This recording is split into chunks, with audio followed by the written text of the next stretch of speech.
தினம்தோறும் விளக்கேற்ற நல்ல எண்ணெய் இதயம் நல்லெண்ணெய். அரசியல நிரந்தர நண்பர்கள்லாம் எதிரியும் இல்ல. இப்ப என்ன தேர்தல் வரப்போகுது 26. திமுகவை வீட்டுக்கு அனுப்பணும். இது ஒண்ணுதான் ஒற்றை குறிக்கோள்.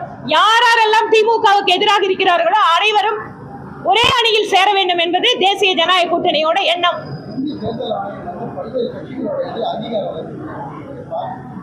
இந்திய தேர்தல் ஆணையத்துல ஒரு அரசியல் கட்சியாக பதிவு பெற்றதற்கு பின்பாக அவங்களோட விதிமுறைகளின்படி கட்சியை நடத்துகிறார்களா?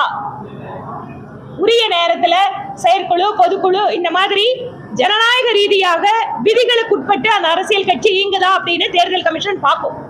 அப்படி அவங்க ஆதாரங்களை கொடுக்கலன்னா அந்த அரசியல் கட்சிகளோட அங்கீகாரத்தை ரத்து பண்ணுவாங்க.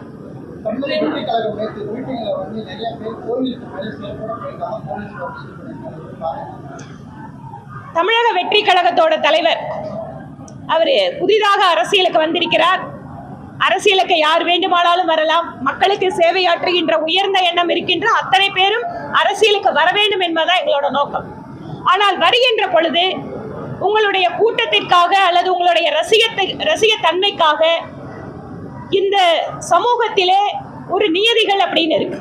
எதுக்கு மரியாதை கொடுக்கணும், எது புனித தன்மை அப்படிங்கறதெல்லாம் அதையும் சேர்ந்து அந்த ரசிகர்களை தொண்டர்களாக சரியாக மாற்றாவிட்டால் உங்களுக்கு எந்த பலனும் கிடைக்க போறதில்லை.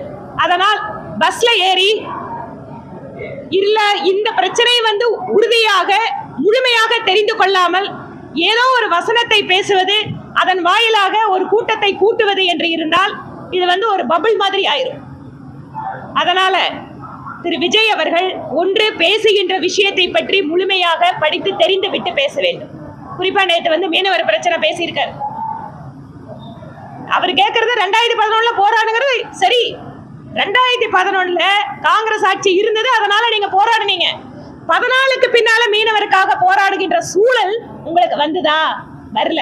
அப்படி இருக்கின்ற பொழுது இந்த பாசிசம், பாஜக இதையெல்லாம் வசனம்லாம் நல்லா தான் இருக்கு. ஆனா உண்மையிலிருந்து ரொம்ப தூரம் தள்ளி இருக்குதுன்னு சொன்னா அதுக்கு வேல்யூ வராதுங்க.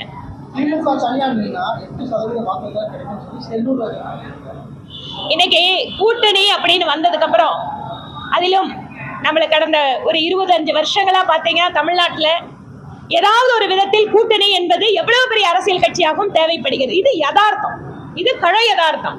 இதை புரிந்து கொண்டுதான் அரசியல் கட்சிகள் பேசணும். இல்லைன்னு சொன்னா கூட்டணிக்காக இவ்வளவு பெரிய ஒரு நெருக்கடியே இருந்திருக்காது. அதனால இந்த கூட்டணியை எந்த தலைவர் சரியா எடுத்துட்டு போறாங்க, எப்படி அந்த கூட்டணி பலமாக மாறுகிறது, ஓட் கன்வர்ஷன் எப்படி நடக்குது, இதுவெல்லாம் தான் அரசியல் வெற்றிக்கு முக்கிய காரணம்.